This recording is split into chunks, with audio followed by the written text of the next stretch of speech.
Well, welcome everybody. Michelle has thrown me the reins because you may not be able to hear her over in the laptop that she's on.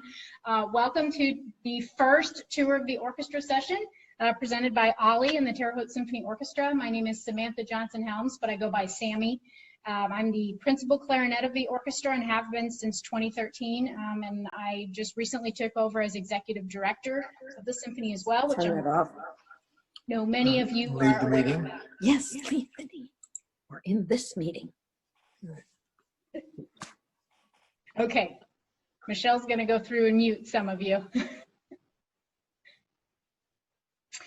So today I thought I would start off giving you kind of an overview of the instrument. Let's see, everyone can see my screen, I assume, right? Yeah, okay.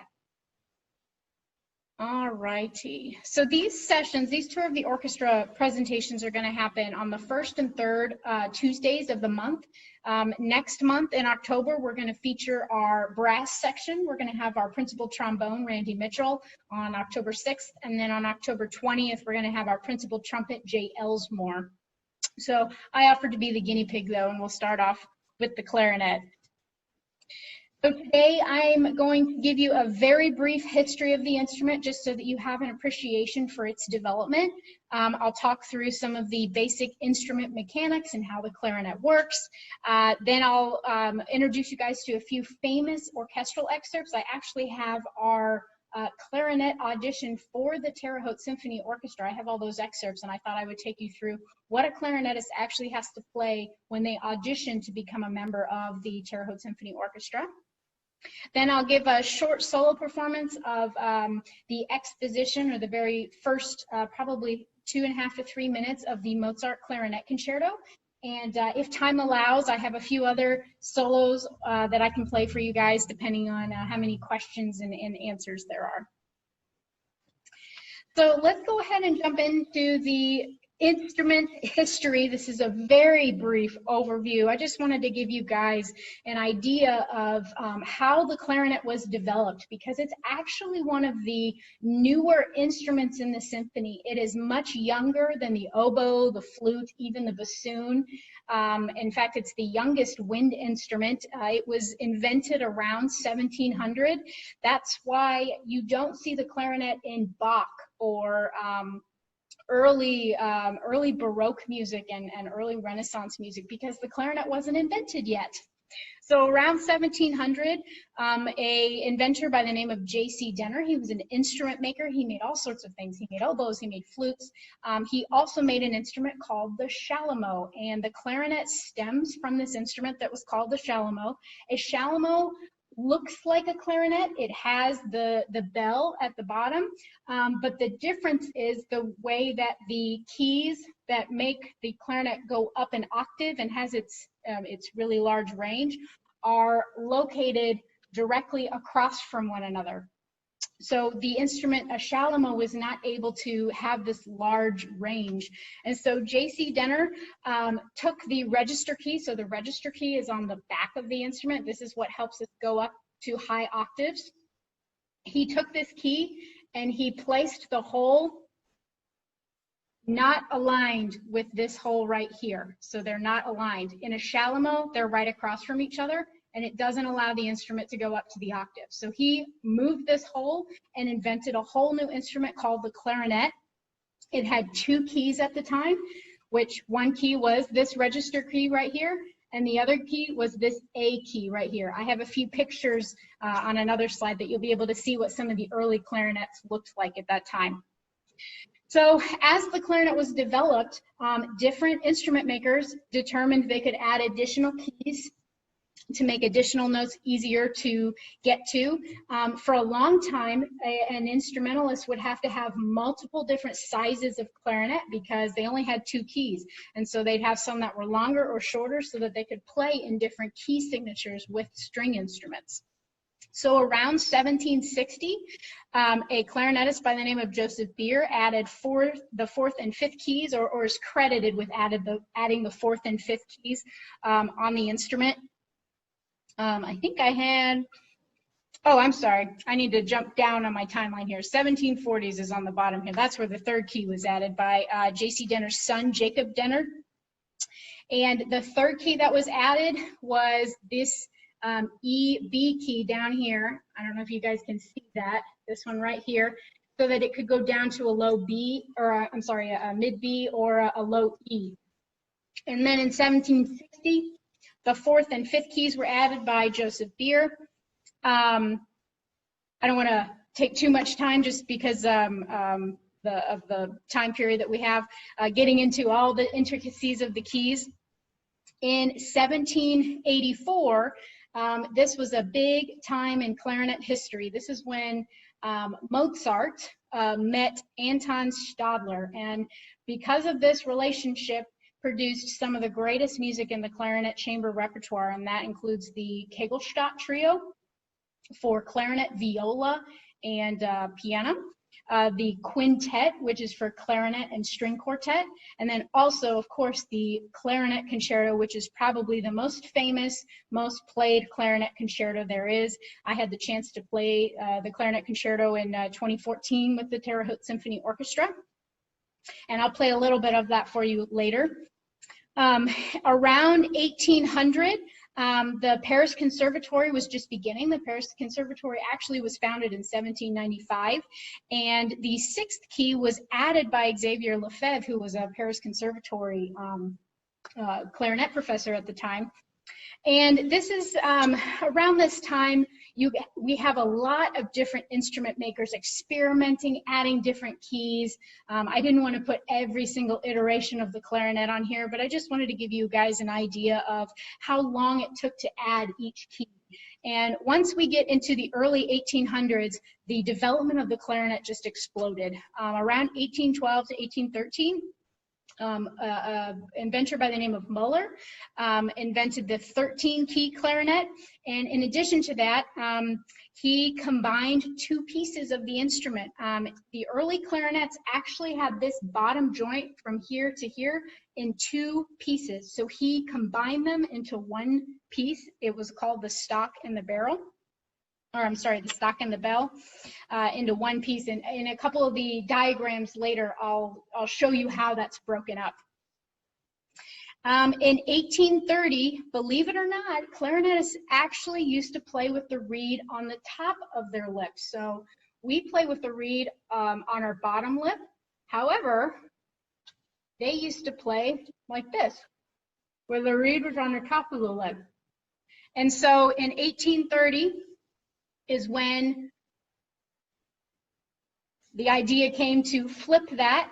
It allowed for better articulation so that we can actually touch the reed with our tongue and have better articulation. And then in 1843 came a huge jump in the development of the clarinet. Closet, that should say closet. There should be a K in front of that L right there. Closet and Buffet teamed up. Closet was a clarinetist and Buffet was an instrument maker. They're also oboe instrument. They make oboes as well.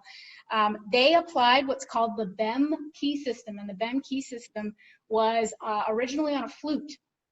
And they took that and they applied it to the clarinet. And what the Bem system does is it applies rings. So if you see these rings right here, when I press down a ring, it covers multiple holes. So by pressing one key, I could cover 3 holes potentially. So they're all connected to these different pads right here. And that was completely revolutionary, so that we could create a completely chromatic instrument and no longer need a clarinet in C, a clarinet in D, a clarinet in F, and a clarinet, you know, all of these different key signatures that we needed instruments in. So the modern clarinet uses the Bem system. That's what most folks are familiar with, especially on French instruments. This is a French instrument. This is actually a Buffet. It's still a very popular brand of clarinet. And I'll show you a couple different key systems in a later slide, just for your amusement, really. So these are pictures of what early clarinets used to look like, and I kind of tried to put them in some kind of order. So on the left-hand side, you can see what those 4- and 5-key clarinets looked like. very minimalistic. In the left-hand picture, the fourth one, you'll notice that there are 5 different pieces. There's actually a, let me see if you can see where my mouse is. You can see where the bottom joint has been broken into 2. So that's a huge development by combining these 2 pieces. Loud. This is the Zoom lesson. The what? Your OLLI lesson. I'm still not understanding it. The OLLI. This is The the OLLI. lecture. Uh-huh. Oh, wow. But that's downstairs, isn't it? No, today it was on the computer. Oh, was it? Oh, wow. Oh, there's your, isn't that your friend?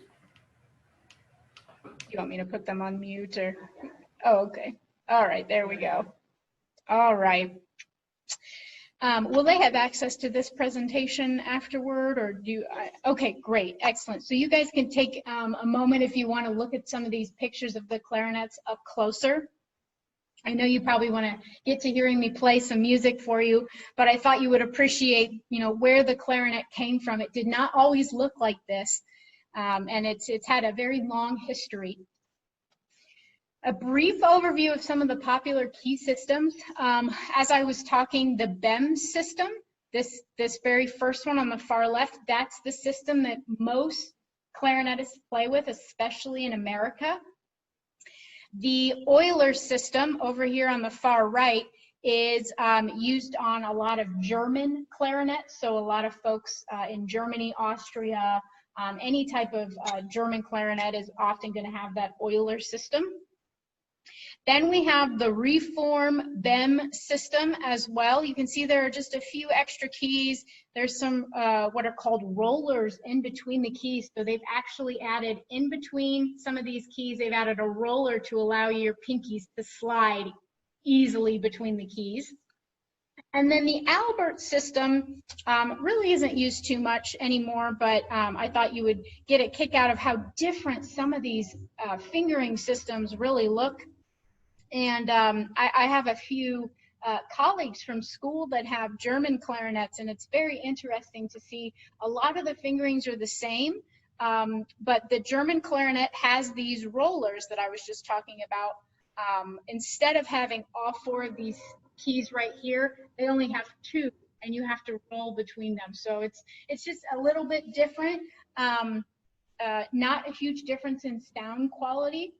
Probably only the very trained clarinet ear could really even tell a difference. I don't even know if I could. But just different key systems that are currently out there.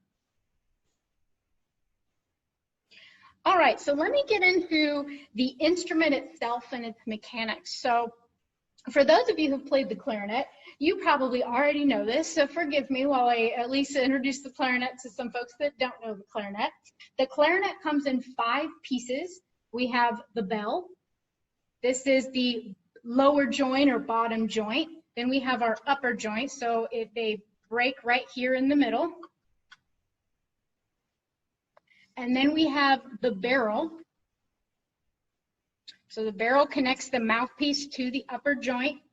And there's a lot of makers of barrels, different sizes, lengths. There's a whole study or a whole area around creating bells and mouthpieces and all sorts of stuff. So my mouthpiece, I'm gonna go ahead and take the paper out of my mouth. I'll put some back in later. Let me take the mouthpiece off here. So the mouthpiece consists of 2 other parts. The ligature is what holds on the reed. And there are tons of different types of ligatures. A lot of people will use metal ligatures, or there are string ligatures are making a comeback. When the clarinet, in the early days of the clarinet, string was actually the most popular way to hold a reed on. So those are kind of making a comeback. They make leather ligatures, all sorts of stuff. And then, of course, the reed. And I don't know if you'll be able to see this. I can just show you real quick. The inside of the mouthpiece, probably, well, you can see just a little bit. I suppose. So the reed sits flat on the mouthpiece and the ligature holds the reed on, and that's what vibrates and makes the sound. And we have to prepare our reeds. We don't have as much maintenance as an oboist or a bassoonist, but we do have to keep them flat. We have to keep them in a humidified area. Not every single reed that we get out of a box is good.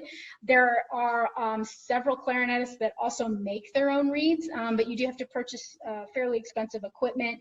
And a lot of us just don't. I can buy good reeds in a box. I'm not going to sit and make my own reeds, but some people do it for fun. So I do not envy oboists and bassoons at that for that. So when we do our Adventures in Music concert, we typically, each principal instrument stands up and demonstrates their instrument. And so I thought I would show you what I show the kids. So David, usually our artistic director and conductor, he will have me take the barrel and the mouthpiece off, and he'll have me just blow in this so that the kids can hear what it sounds like. And of course that usually gets a big laugh. They love it. And then I usually put it back on the instrument and I'll play a scale for them.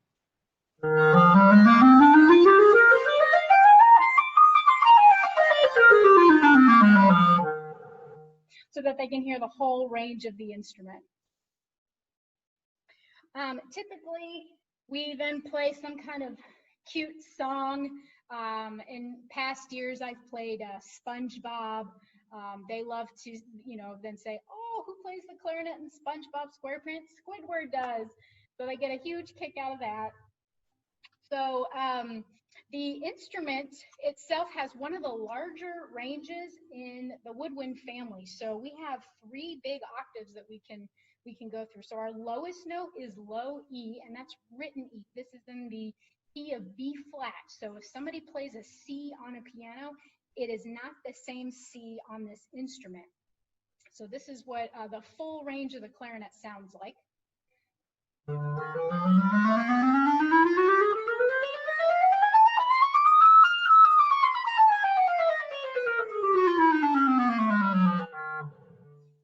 I could go higher. I don't want to hurt everybody's ears. Like there's a few other notes up high, but we don't play those too often, and I don't want to hurt everybody's ears. I don't know how they sound on these speakers, so. Okay, I'm going to go ahead and stop sharing my screen so that you guys can see me completely. There we go. Hello, everyone. Okay. Next, I thought I would share with you guys what orchestral excerpts a clarinetist is required to play for an audition for the Terre Haute Symphony Orchestra. We just had a principal oboe audition, and during that audition, we had a clarinetist who auditioned for a sub position with the Terre Haute Symphony. So I thought I would play a few of those excerpts and give you an idea of what we listen for when we are doing an audition for the Terre Haute Symphony. So half the excerpts are going to be on a different clarinet. Let me first show you this. So I actually have 2 instruments here, and it's a little bit harder to see with my barrel on it. So this is called the B flat clarinet, and this is called the A clarinet. If I put them right up next to each other, you can see that the A clarinet, this one is longer, it's taller. That means it's lower.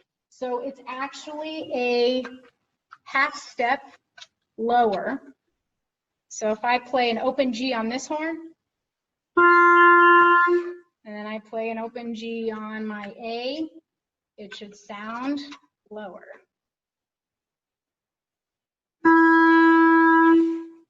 So when the key system started getting a little bit more involved, composers tended to keep the A clarinet in the repertoire. A lot of composers think it sounds warmer, sweeter. I enjoy playing the A clarinet. I actually have a very nice A clarinet. Not every clarinetist is blessed with a really nice A clarinet. And sometimes it makes playing in hard key signatures. Like if I need to play in B major on my B flat clarinet, it's actually easier if I just go to my A because then I'm in C major. So I'm going to start with my B flat clarinet, some excerpts. The first excerpt that I'm going to play for you guys is from Beethoven's Symphony No. 6. If you guys are familiar with Fantasia, this is the scene with all of the centaurs and unicorns, I believe. So that's what this is from. So I'll play the opening, the first solo, and then at the very end of the movement, there is a really difficult solo that is asked on every single clarinet audition, and I'll talk a little bit about that after I play it.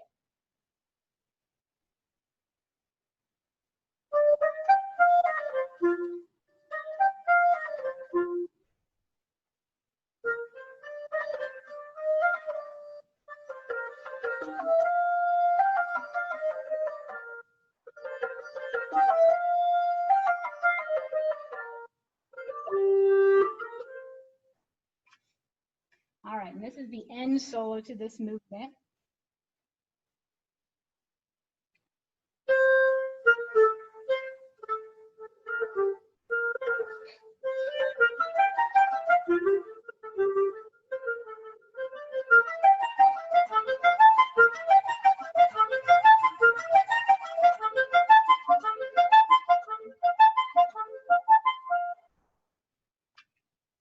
So that solo in particular, when we are hearing that from a clarinetist on our audition panel, the end of this excerpt diminuendos, and it is extremely hard to do. In fact, I didn't do as much as I normally would. So this whole section right here, it has to diminuendo, and that is extremely hard for any clarinetist to do. Another thing that we'll listen for in this particular excerpt is the type of articulation. We have a big range of articulation that we can do on the clarinet, and so we don't want it to be too pecky. If it was too pecky, it would sound like this.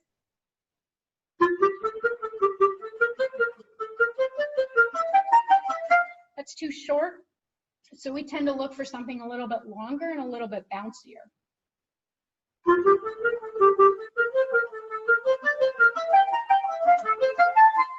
Just sounds a little bit more elegant. All right. In the same symphony, in the second movement, there is a big clarinet solo. This is the slow movement. So I'll go ahead and play the major orchestral excerpt for you, and then I'll talk a little bit about what we listen for on an audition panel.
This movement, if you heard all of the different, the rests in between all the times that I was playing, when a clarinetist is playing this in an audition, it is extremely important that they are counting and they keep a very steady beat.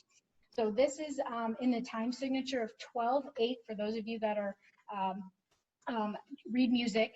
That means that there are 12 eighth notes in a bar, and so the clarinetist has to stay very steady on each individual eighth note to make sure that all of those rests are accurate. So when I'm listening on a panel, I'm sitting there tapping my pencil on the desk, seeing if that person is counting those rests and then is coming in on the same tempo in which they are counting. The other section that I'll listen for there is a subito piano, that means a sudden piano, after the arpeggios that are going up and down.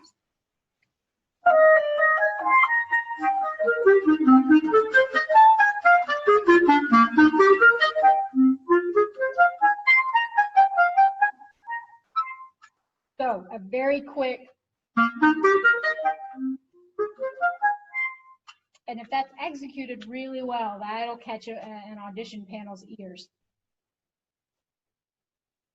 All right, so the next excerpt that I'm going to play for you is probably the bane of my existence, and probably every clarinet's worst nightmare. So I can't believe I actually decided to play this for you guys, but it's from Mendelssohn's Midsummer Night's Dream, and it's from the Scherzo, and it's extremely important. It's all articulation, it's fast, it has to be metrically aligned with the flute players.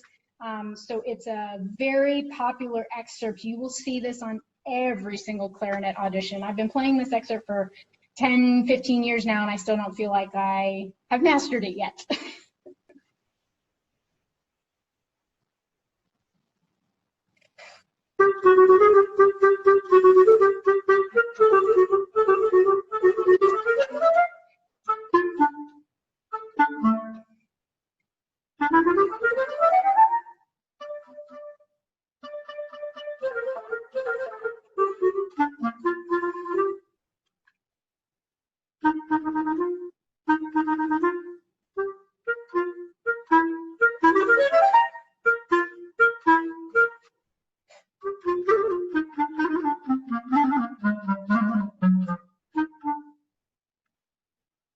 For the symphony audition, David adds a few other sections into this audition as well.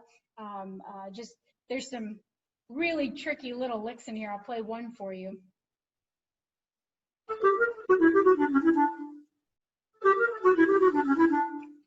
It's all very, very tongue twisty. So we often include that on the excerpt, or on the excerpt list for auditions as well. So with this excerpt, we're listening for extreme accuracy and time, which mine was a little bit off. We're listening for clean articulation, consistent articulation. We're also listening for dynamics. In the run that goes up, there's actually a diminuendo on there, and I probably could do a little bit better of that. So we want a nice stay crescendo as the clarinetist climbs up that scale. And then the next section that catches a lot of clarinetists is the last section with the trills. It's what's called an eniola, where it feels like it's 2 against 3, because this the time signature is 3/8. So there are 3/8 notes to a bar, but the grouping of the notes is 4 notes over a bar of 3. And so the clarinetist can rush it a little bit, especially with adding the trills. So this is a section that I'm constantly practicing with a metronome.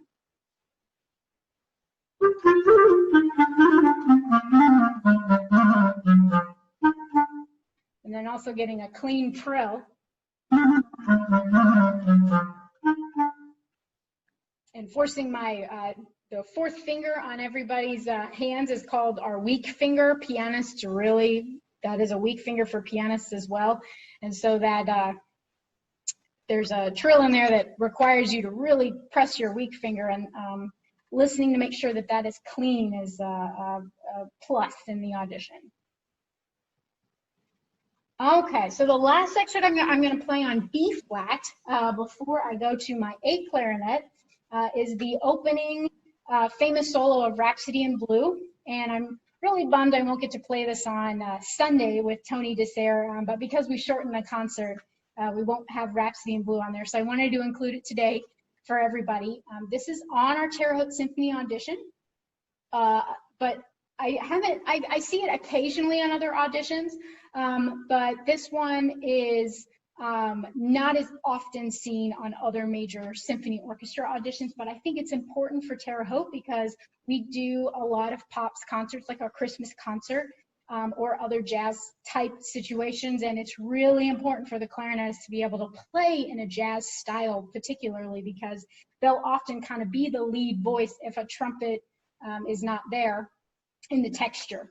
So.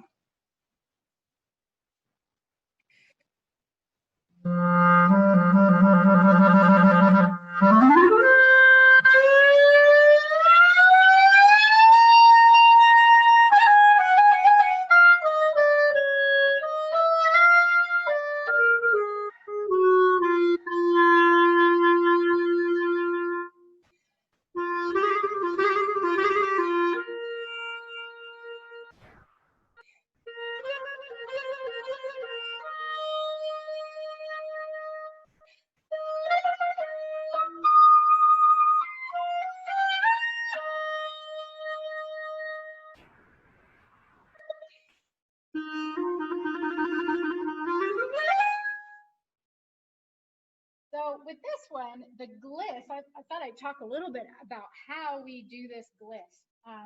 It takes a lot of control, not only from your fingers, but it takes an adjustment of your mouth pressure on the reed, and then also inside your mouth in your oral cavity, and changing it so that you're kind of bending the pitch with your mouth while you're also bending the pitch with your fingers.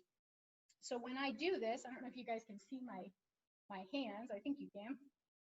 Typically, we do just a simple scale up to from the low G, which is the first note that we trill on, to the D. And then we start the gliss on a D because it's easier.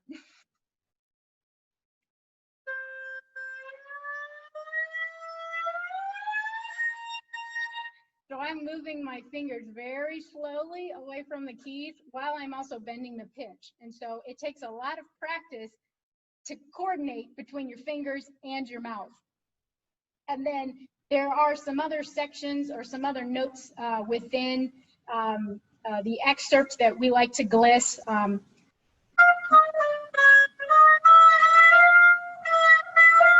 So when we gliss, I just very slowly move my finger so that it's kind of half covered, half not, and then I also adjust my embouchure to bend the pitch as well.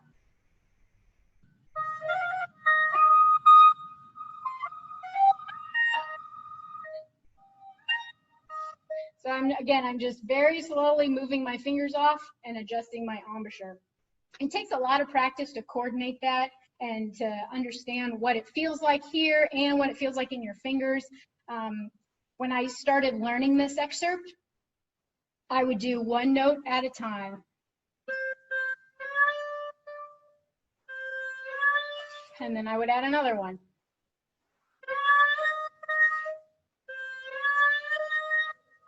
And you're just trying to make it as smooth as possible. So, but this one, now that I've learned it, it's kind of like riding a bicycle, which is good. All right, I'm going to switch horns and now go to our friend, the A clarinet.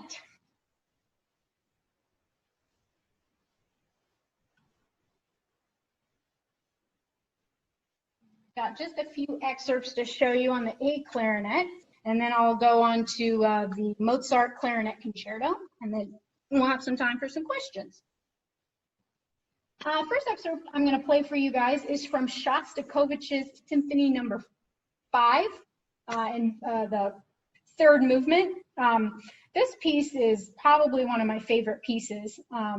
It's this particular solo is very inward. It's very conflicted. It's very meaningful, and it has a lot of emotion in it.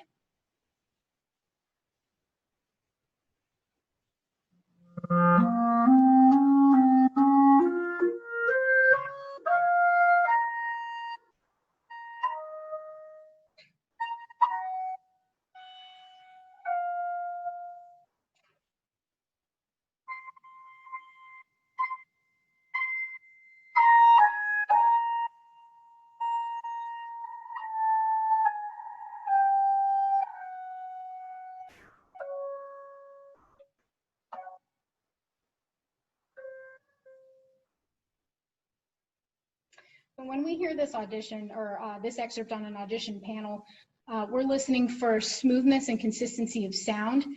There are quite a few leaps in here that are not easy on the A clarinet. The A clarinet takes a little bit more breath support. It takes a little bit more focus in the oral cavity. And some of these leaps are not easy. For example,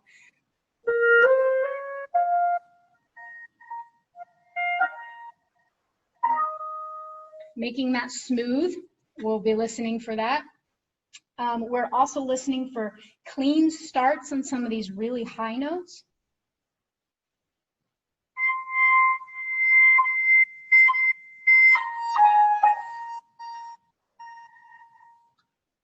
And then we're listening for overall musicality and overall meaning and how they shape this, because it's more than just music. It's kind of like poetry at this point. And it's very interesting to hear how the musicians play with tempo, how they play with dynamics, because there's really no additional dynamics other than piano written for this particular piece. So this is, even though it's a very short excerpt, it can tell us a lot about a clarinetist's musicality. Okay, so the next couple excerpts I'm going to play for you guys are from Rimsky-Korsakov's,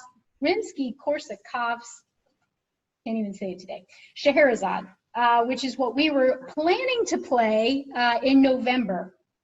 But unfortunately, we won't be able to play it in November, so we're looking to move it towards the spring, hopefully when we can get the whole orchestra back, because this piece really needs a full orchestra.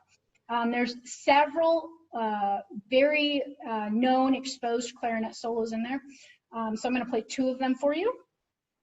This one is in the second movement, and it's kind of the bassoon also has the same solo, and so they kind of play off one another.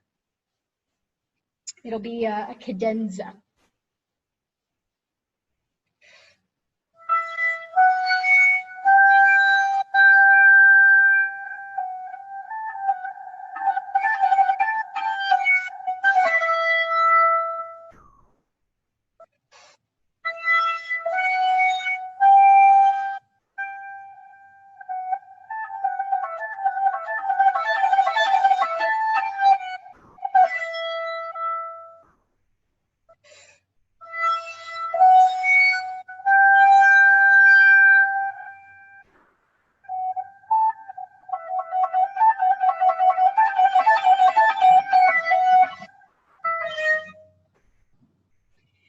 So this one is all about interpretation.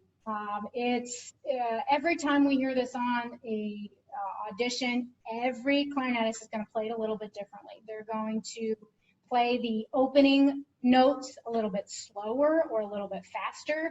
They may play the fast repetitive notes at different speeds. They may speed up at different times. So this one is really about understanding the clarinetist's interpretation of this particular excerpt. There are some things that, you know, if I hear them immediately, I'm going to think, no, that's not what I want. Especially these opening notes. Some folks will take them too fast, for example. It says lento, which means very slow. So I want a little bit more grandeur to them.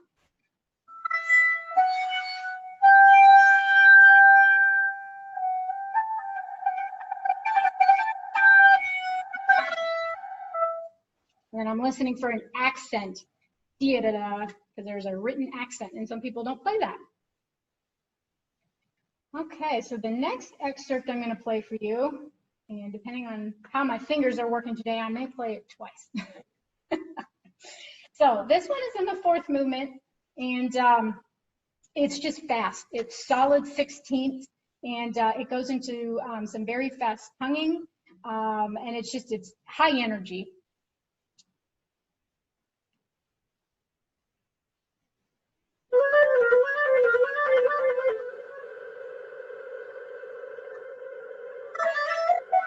Oh, see?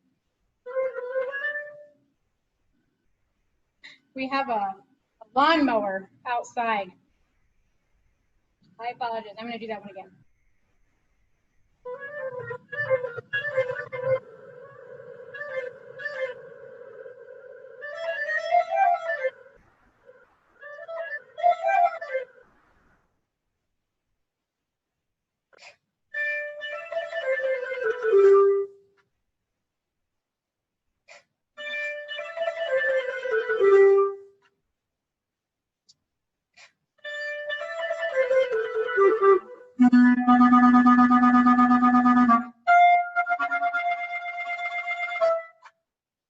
as you can see, I need to practice this one a little bit. It's tricky. And in fact, I wasn't even playing it up to tempo. It probably should go something like that. What's tricky about this one is it's all around this E flat key that's right here, and it's all with the weak fingers that I was talking about, so your fourth finger and your fifth finger, and you really have to train those and build that muscle.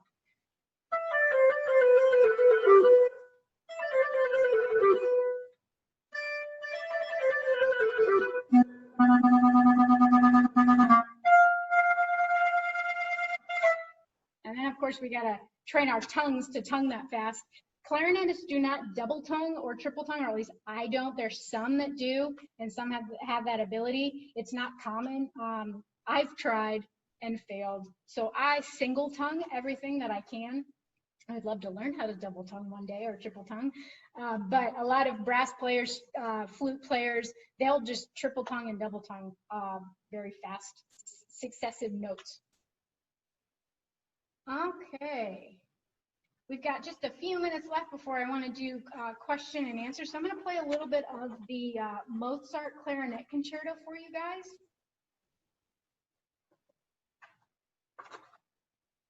And then I reposition my music stand here. So on an audition, clarinetists are usually asked to play a solo, or some orchestras will actually tell them play the opening of the Mozart Clarinet Concerto. They're pretty specific. For our Terre Haute Symphony Orchestra audition, David just asked musicians to bring a solo of their choice. Often, 95% of the time, a clarinetist is going to choose the Mozart Clarinet Concerto, mostly because it's the most popular one that's asked in an audition, and so it's always prepared. So I'm going to play the exposition for you, which is just the first 2.5 minutes of the concerto up until a pretty big cadence, and then I get a break for a little bit before I have to play again. So that's called the exposition. And actually, before I do that, a little clarinet trick here. So when we play the clarinet, I actually got a few questions about this from our Music in Bloom presentation that we did back in May. When I create my embouchure, I'm putting my bottom lip over my teeth, and it really cuts into my bottom lip after a while. And so I take a little piece of paper and I fold it in half twice, and I put it on my bottom teeth.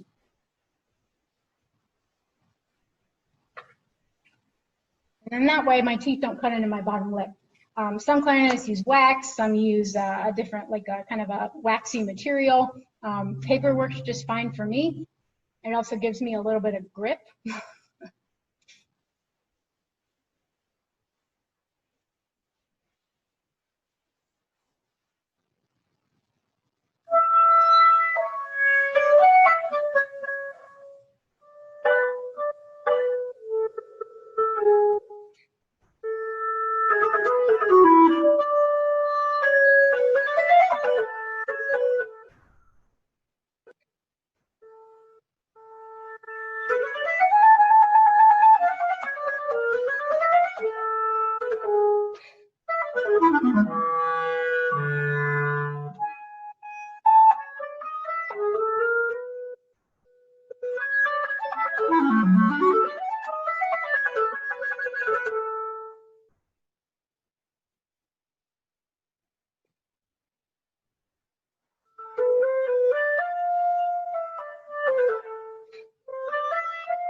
That was the exposition of the Mozart Clarinet Concerto.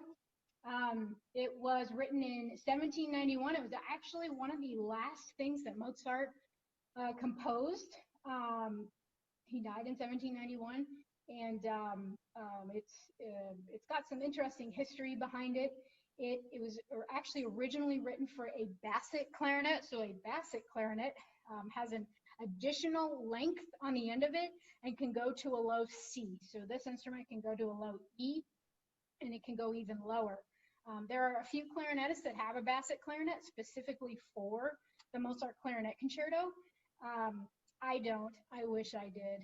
They're kind of expensive. So maybe one day. All right, so I think maybe we open it up for some questions, or all right, feel free to unmute if you'd like to ask some questions. I have the laptop over here and right there, so I'll try to look at you appropriately. I have a question, Sammy. Sure, Betsy. Do clarinetists, I know bassoonists get jaw problems. Do clarinetists as well, and what do you do to prevent those? You know, I don't think those are as prevalent with clarinetists, but they can occur. A lot of us, and I know I've got my hair down right now, a lot of clarinetists, depending on the mouthpiece, because a lot of mouthpieces can provide more resistance, they will get these muscles right here get really tense when you're playing. And so if, for example, if I had a student that was really having jaw issues and they were getting pain right here, the first place that I would check is the mouthpiece to see, is the mouthpiece causing a lot of resistance? And so they're kind of forcing and clenching when they're playing. And if it is, I'd be looking for a little bit more free-blowing mouthpiece for them. With clarinetists, the issues that I've run across myself and have with other colleagues is actually wrist issues because of the way we hold the instrument. We have, here's our thumb rest, and we hold the instrument so that the thumb rest, that our thumb is up under this rest. On some instruments, this thumb rest is too low, and I personally really would want to place my thumb, I can't really see this. I'd actually want to place my thumb here, but it's below here, and I've got it all the way up. So some clarinetists will have a repairman physically remove this rest and move it up. Some have a contraption that they attach to their thumb rest, and there's actually a piece that where their hand will rest upon too. I use a neck strap. See this? It just hooks on to a little piece that I have here on my thumb rest, and it provides just a little bit of extra support. Otherwise, I get my fourth and fifth fingers get numb, and I also get a little bit of pain here under my thumb as well. There's also harnesses. I have a colleague who wore a harness, and there was a rigid piece that came out and the clarinet rested on, so it was almost like a clarinet stand on her chest. That provided a little bit more support too. So, how much does a really good clarinet cost? I mean, when I played in elementary school and in junior high, mine was actually a hand-me-down from my dad. So yeah. But, good question. So my instruments, this is my A clarinet. This one cost me $7,300. And how long do they last? 10 years, 10 to 15 years if you take care of them. You have to wipe them out, get them overhauled and cleaned, which involves taking all the keys off and cleaning all the keys and cleaning all the tone holes and oiling, and that way that the wood stays in good condition. Mine are more expensive kind of than the average professional clarinet, I think, Buffet, this is the divin. I don't know if anyone speaks French. It's spelled divine, but someone corrected me and said it's pronounced divin. It's a buffet model, but it's the divine, I guess, model of buffet.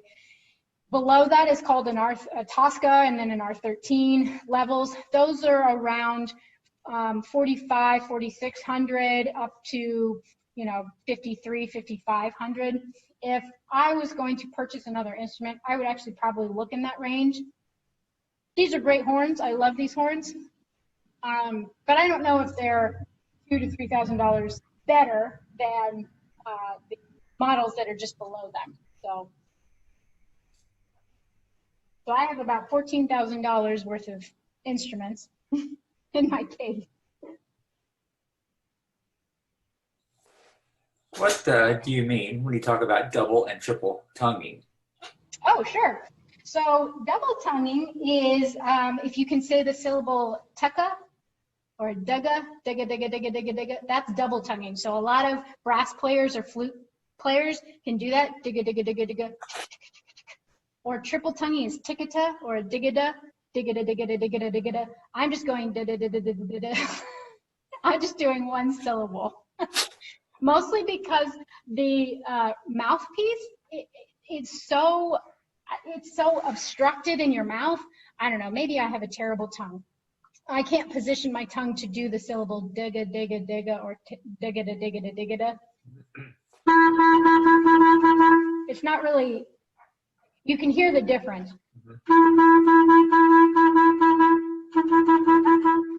I can't do it very well. So I just have to do single. So you just learn to do it really fast.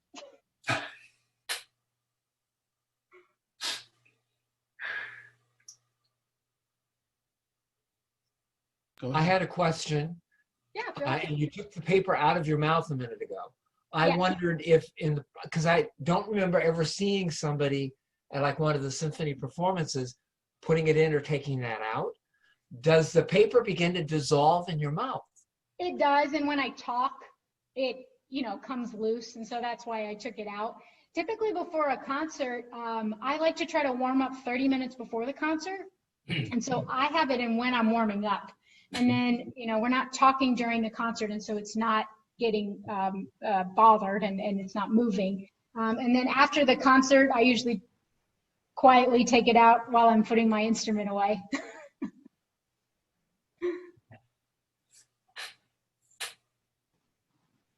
I was surprised when you talked about the instrument being invented about 18th century, something like that.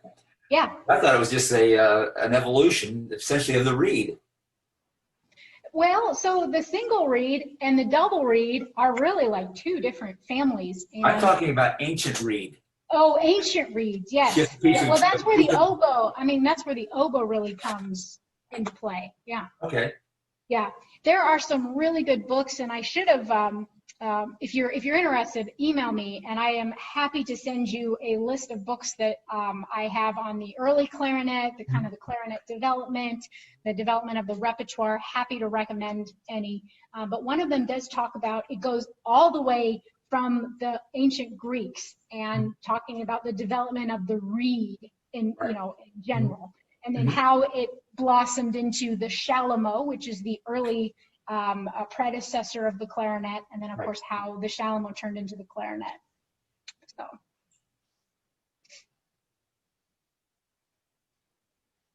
I have a question. In not symphonic groups, but if you go to a wedding or you go to like men of note, saxophone players often play clarinet.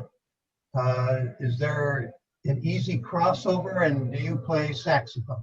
So that's a really good question. On Sunday, I'm going to be playing saxophone. There's a piece that requires alto saxophone. I played saxophone in high school in jazz band, and played bari saxophone, which is one of the lower of the saxophones. It's below a tenor sax. Played it for 3 years, loved it, enjoyed it. It was kind of a escape from clarinet. I'd say that you'll find a lot of clarinet players and saxophones that play one or the other or play both. A lot, when you get into music school, you'll find less and less because they've chosen to focus on one or the other.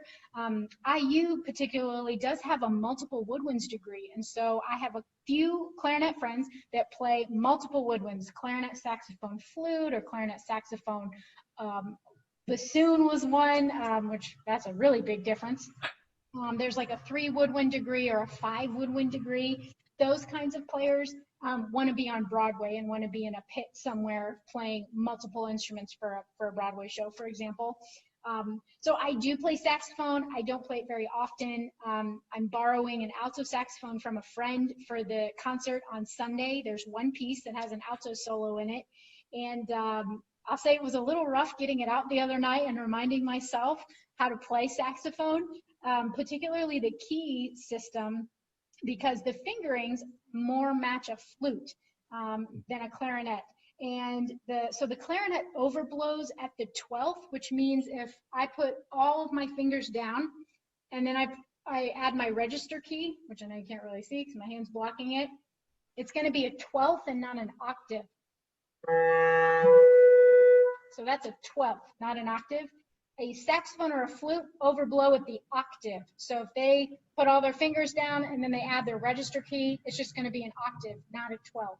And so reminding myself of the different fingerings for a saxophone was a bit of a challenge. I think I got it. I only have to know the fingers for the solo. Not too bad. But in general, yes, there are quite a few that play both. Well, we'll be watching for you because we're going to the concert. Don't judge me too harshly. Hey, it's the end of the tomato season. I'm sure I can find some overripe tomatoes if necessary. And we'll aim for the bell of the sax. Perfect. We'll have some tomatoes. For you. We'll have some tomatoes we can bring too. Yes. You talked a lot about audition panels and so forth. Could you tell us a little bit about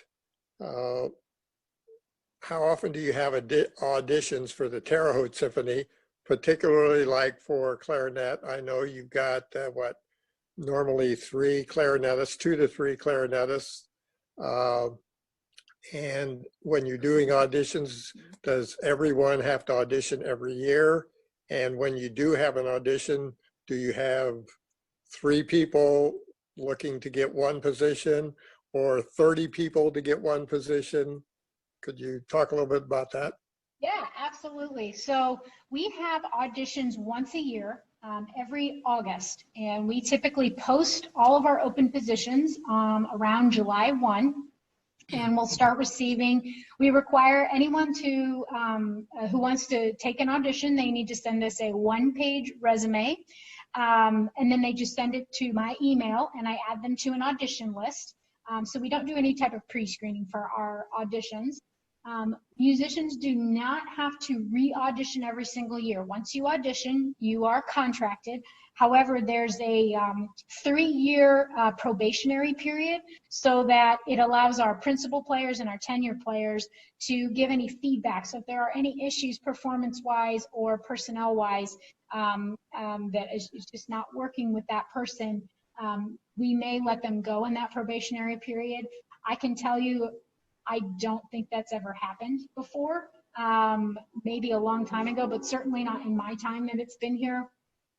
So once a musician hits that 4th year, they are considered a tenure player.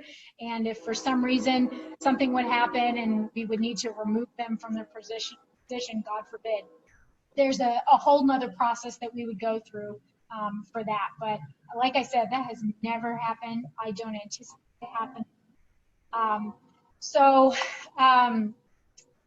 What you asked about if they have to re-audition, numbers.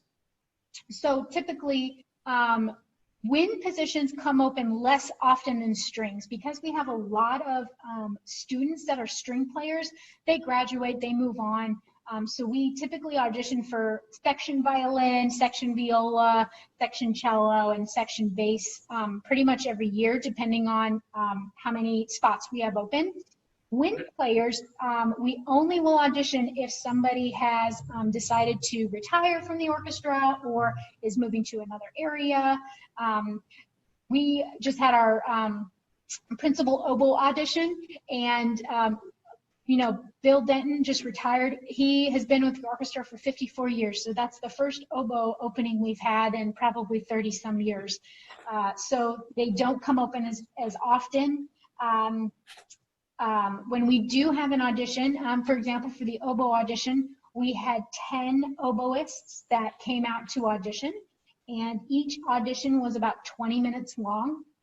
That gave the entire panel plenty of time to hear excerpts, a solo, and also sight reading.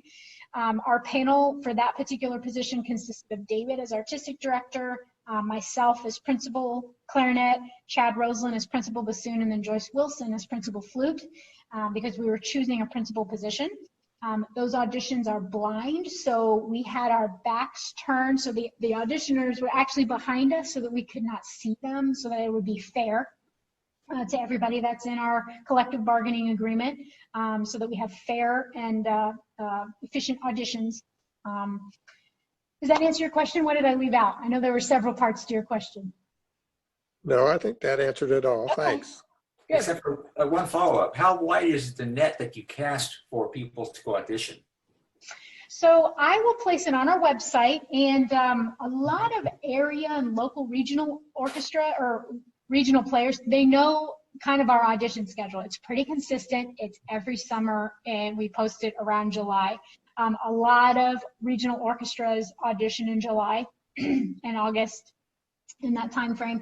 So a lot of folks will just continually check our website.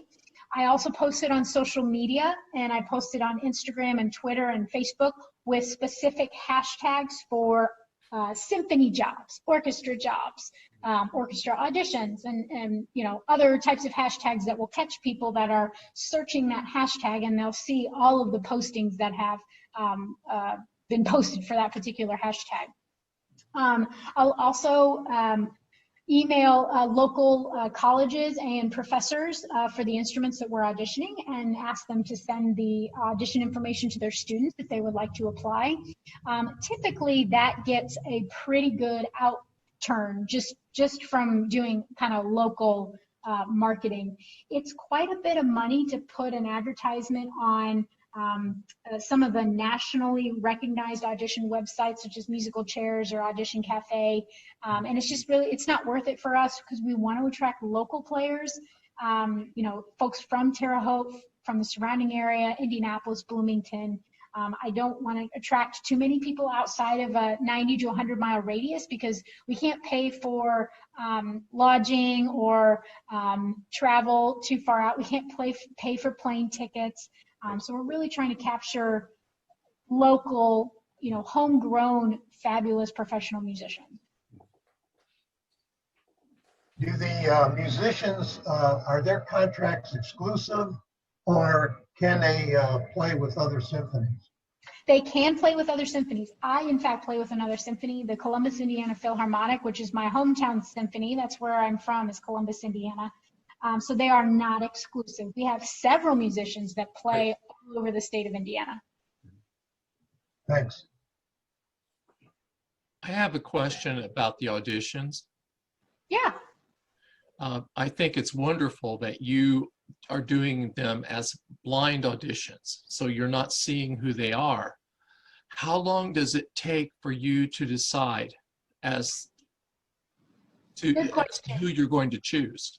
Good question. So we build in deliberation time. So I will tell you, we never build in enough time. Typically, we'll build in like 45 minutes. This past time, it took us about an hour and 15 minutes to choose the principal oboist. It was a hard choice. This was actually one of the harder auditions that we had to choose. We had all of the candidates, all 10 of them, were fabulously prepared. Everyone just had their own different interpretation and musicality, and it took a little bit of discussion for the panelists to kind of agree upon which person we wanted to place in that position. So it can take up to an hour. Oh, yes. Okay. And who did you hire for the position? Oh, I'm sorry, what was that? And who did you hire for the principal oboist? Rebecca McGuire. She is the, you can go on our website. We released a news article about her, so you can read a little bit about her. She's the principal oboist of the Carmel Symphony Orchestra, and she also is now, I believe she's a professor of oboe at Western Illinois. Illinois. Western Illinois. Yep. So I've played with her several times. She's fabulous. Oh, okay. So Michelle just asked me, where do most of the musicians actually have full-time jobs at? A lot of our student musicians that come from either Indy, Terre Haute, or Indiana, so Bloomington, they play with a lot of other regional orchestras and they have campus jobs. We have several ISU faculty, so their full-time job is really teaching with ISU, and then they come and play with the symphony orchestra as kind of a part-time position in conjunction with what they do at ISU. We have some folks that work at banks. They work at tax attorneys. Trying to think where else some of our musicians stem from. I mean, I used to work at a biopharmaceutical company before I had this job.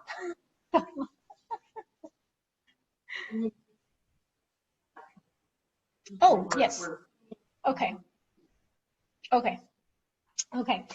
Since we're running out of time, Michelle's just kind of asked me to finish up here. Wanted to remind you guys about the upcoming presentations that we have. On October 6th, we will welcome our principal trombonist, Randy Mitchell, who's also the ISU trombone professor. And he'll kind of walk you through the trombone and play a few excerpts and a solo for you guys. On October 20th, we will welcome our principal trumpet, Jay Ellsmore. He stems out of Indianapolis, and he plays also with the Lafayette Symphony and the Columbus, Indiana Philharmonic. He's a wonderful trumpet player. So October's kind of our brass month. The registration fee for each presentation will be $3. We're doing this so that we can pay our musicians for their time and their talent. You know, they go to school to learn about their instruments and get degrees on their instruments, and I want to help them out a little bit during the COVID-19 pandemic. So, you know, we want more people to join us. Yes, and we've created Facebook events. Feel free to share the Facebook events. I'll be sending out email blasts to our contact database. If you don't already like us on Facebook, please like us on Facebook. If you don't currently get our email blasts, go to our website and you can sign up for our emails as well. And, you know, share with your friends. I'd love to see some of these musicians have a really good crowd that will just kind of boost their energy of the room. So, all right. Yes, we are. Okay, Michelle said that she is recording this, so she will make it available